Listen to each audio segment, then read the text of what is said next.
Hello everyone, मैं AP Singh आपका स्वागत करता हूं अपने YouTube channel APS study zone पर। तो आज हम लोग हिंदी व्याकरण का एक नया टॉपिक देखेंगे, अलंकार। क्लियर है? तो अलंकार क्या होता है आपको पता होगा कि जैसे हम लोग लोग अपना सजने के लिए जैसे कि आभूषण वगैरह का प्रयोग करते हैं, ठीक उसी प्रकार से हम लोग हिंदी में अगर वाक्यों को सजाते हैं तो उसके लिए उसका जो आभूषण अगर देख सकते हैं तो कौन होता है? अलंकार होता है, जो उसको क्या करता है? सजावट में योगदान करता है। क्लियर है? तो इसमें हम लोग देख सकते हैं क्या कि अगर इसका शाब्दिक अर्थ देखें तो अलंकार का शाब्दिक अर्थ क्या होता है? तो आपको पता है क्या होता है? आभूषण। क्या होता है? आभूषण। क्लियर है? तो ये तो इसका शाब्दिक अर्थ हो गया। अब आता है अलंकार होते कितने प्रकार के हैं। तो अलंकार अगर देखें मुख्यतः तो दो प्रकार के होते हैं। कौन कौन से? तो पहला होता है आपका शब्द अलंकार। कौन सा होता है? शब्द अलंकार। और दूसरा होता है आपका कौन सा? अर्था अलंकार। कौन सा होता है? अर्था अलंकार। क्लियर? तो क्या बताया मैंने? अलंकार का शाब्दिक अर्थ क्या है? आभूषण है। अलंकार मुख्यतः दो प्रकार के होते हैं, एक होता है शब्द अलंकार और एक होता है अर्था अलंकार। क्लियर है? फिर शब्द अलंकार में अगर हम लोग चलेंगे तो इसमें फर्दर तीन प्रकार के अलंकार होते हैं। किस प्रकार के होते हैं? तीन प्रकार के होते हैं। कौन कौन से, क्या नाम होते हैं उनके?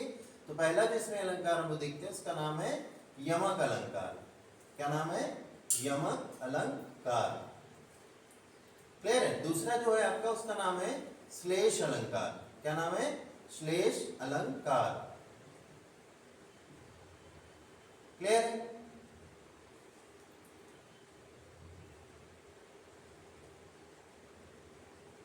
और तीसरा जो इसमें रहेगा आपका उसका नाम क्या हो जाएगा? अनुप्रास अलंकार। क्लियर है? क्या नाम हो जाएगा? अनुप्रास अलंकार। ठीक है।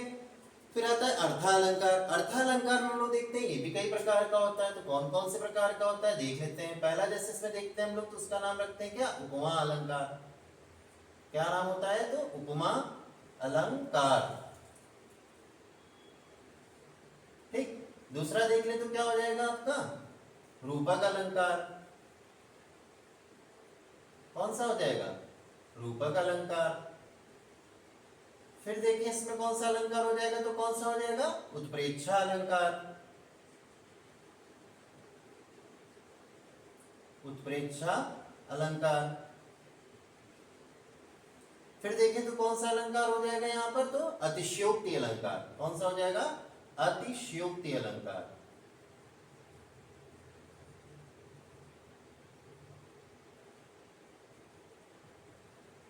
क्लियर है? फिर इसके बाद देखें तो कौन सा हो जाएगा? मानवीकरण अलंकार। मानवीकरण अलंकार।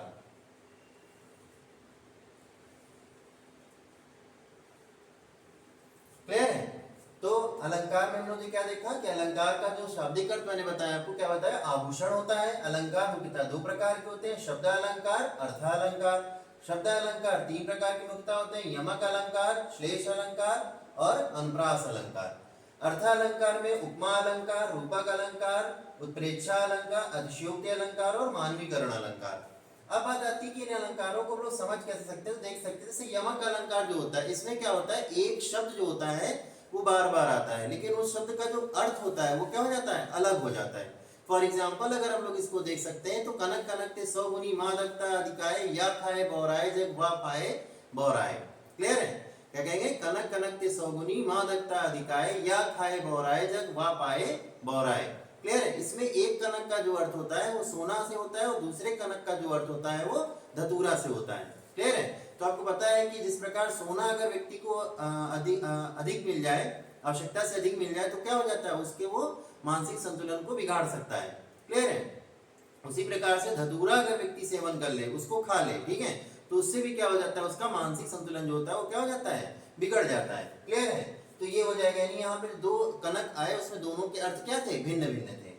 फिर अगला हम लोग देख लेते हैं श्लेष अलंकार। श्लेष अलंकार में क्या होता है? तो श्लेष अलंकार में आपको पता है कि इसमें जो शब्द है वो बार बार तो आता है, लेकिन उसका अर्थ लगभग में क्या हो जाता है? एक रहता है। जैसे रहीमन पानी राखिए बिन पानी सब सून, पानी गए ना उबरे मोती मानस चून। ठीक है, तो ये क्या हो जाएगा, इसका जो हो जाएगा उदाहरण हो जाएगा। फिर आता है अनुप्रास अलंकार। अच्छा, यहाँ दोनों में क्या था, शब्द आ रहे थे, लेकिन अनुप्रास अलंकार में क्या हो जाएगा कि यहाँ पर वर्ण एक आएगा। फॉर एग्जाम्पल कह सकते हैं चारु चंद्र की चंचल किरणें, है ना, खेल रही है जलथल में, तो ये क्या हो जाएगा, चारु चंद्र की चंचल किरणें, चा चा चा, यानी चा वर्ण की आवृत्ति क्या हो रही है, बार बार हो रही है, तो उसको हम लोग कह सकते हैं क्या, आपका अनुप्रास अलंकार का उदाहरण हो जाएगा। अब चलते हैं अर्थालंकार की ओर। अर्थालंकार में देख लेते हैं हम लोग, जैसे दिया है उपमा अलंकार। तो उपमा अलंकार आपको पता है कि इसमें जाता है सा वर्ण लग जाता है। क्या लग जाएगा, सा वर्ण। जैसे कह सकते हैं कोई चीज का उदाहरण दे दे कि इसके इस जैसा, ठीक है, यह कह सकते हैं कि जैसे ऐसे कह सकते हैं, जैसे मान लीजिए कहीं कोई धुएं वाली चीज उड़ रही तो कह रहे हैं धुआं सा, ठीक है, धुआं सा उड़ रहा है, इस तरह से कह दे, तो यानी उदाहरण के रूप में इसका वर्ड कर देते हैं, वर्ड इस्तेमाल करते हैं, तो उसको हम लोग उपमा अलंकार कहते हैं। रूपक अलंकार में क्या होता है, किसी के रूप की तुलना की जा सकती है ना, जैसे कोई व्यक्ति है या कोई व्यक्ति विशेष है, उसकी क्या कर रहे हैं, रूप की तुलना कर रहे हैं किसी और चीज से, तो उसको कह देते हैं हम लोग क्या, रूपक अलंकार। हालांकि इसमें एग्जाम्पल अगर आप देख सकते हैं तो एक एग्जाम्पल आ सकता है आपका मैया में चंद्र खिलौना ले हो, है ना, यानी जो खिलौने की तुलना है वो किससे की जा रही है, चंद्रमा से की जा रही है, तो उसको हम लोग कह सकते हैं कि किसी चीज की तुलना किसी दूसरी चीज से की जा रही है और रूप के रूप सेंस में की जा रही है। क्लियर है। फिर उत्प्रेक्षा अलंकार, ये क्या होता है, ये ज्यादातर उन जगहों पर आता है जहां पर मनाहू, जानहू, मानहू, इस तरह के वर्ड जो होते हैं, ठीक है, उनके साथ में जब इस्तेमाल किया जाता है तो उनको हम लोग बोल देते हैं वहां पर उत्प्रेक्षा अलंकार होता है। क्लियर है।